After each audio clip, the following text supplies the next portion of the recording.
Hi hello வணக்கம். இந்த வீடியோவில் வந்து எக்ஸசைஸ் 1.1ல் 5வது சம் தான் பார்க்க போகிறோம். ஃபஸ்ட்டு கிவன் எழுதிக்கலாம். a equal to 1 2 3, b equal to 2 3 5, c equal to 3 4, d equal to 1 3 5.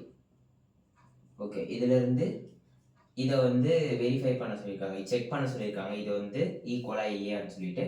So first நம்ம தனித்தனியாக கண்டுபிடிச்சிப்போம். ஃபர்ஸ்ட் ஏ இன்டர்செக்ஷன் சி கண்டுபிடிப்போம்.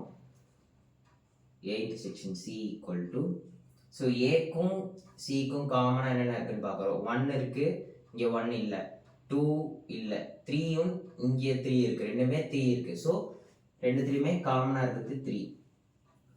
நெக்ஸ்ட் ஏ பி இன்டர்செக்ஷன் டி, பிலையும் டிலையும் காமன் என்ன இருக்கு? 1 இல்லை, 3 இருக்கு, 5 இருக்கு, 3 5 இருக்கு. So 3 5. Next A cross B, இங்கே எழுதிக்கிறேன். A cross B equal to, நம்ம இதை நிறைய வாட்டி பண்ணியாச்சு.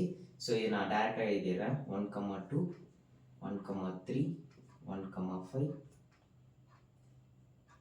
1 5 2 2 2 3 2 5 3 2 3 3 3 5. Next C cross D,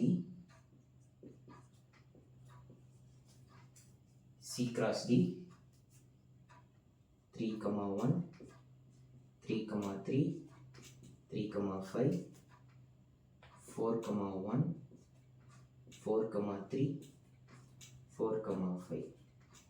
okay, next இப்போ LHS RHS நம்ம பார்ப்போம். ஃபர்ஸ்ட் LHS எடுத்துக்குவோம். A intersection C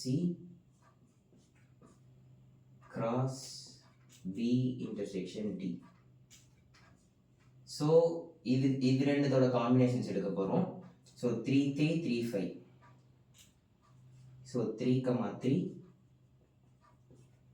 3 5 அவ்வளோதான் இருக்கு. 3 3 3 5 அவ்வளோதான். Next RHS.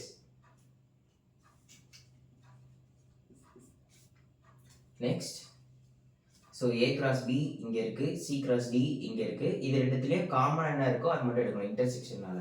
ஸோ 1ன்னு ஆரம்பிக்கிற எதுவுமே இதில் இல்லை, 2ன்னு ஆரம்பிக்கிற எதுவுமே இதில் இல்லை, 3 ஆரம்பிக்கிறது இதில் இருக்கு. ஸோ 3 2 இருக்கு, 3 2 இல்லை, 3 3 3 3 இருக்கு. ஸோ இது இருக்கு, 3 5 3 5 இருக்கு. ஸோ இது ரெண்டு இருக்கு. இங்கே இது இங்கே இல்லை, இங்கே இருக்கிறது இங்கே இல்லை. ஸோ 3 3 3 5 மட்டும் தான் இது ரெண்டு காமனாக இருக்கு. So A cross B intersection C cross D equal to இது ரெண்டும் 3 3 3 5. ஸோ LHSும் RHSும் சேமாக இருக்கான்னு பார்க்கணும். 3 3 3 3 3 5 3 5. So LHS equal to RHS, hence proved. Next 6th sum பார்ப்போம்.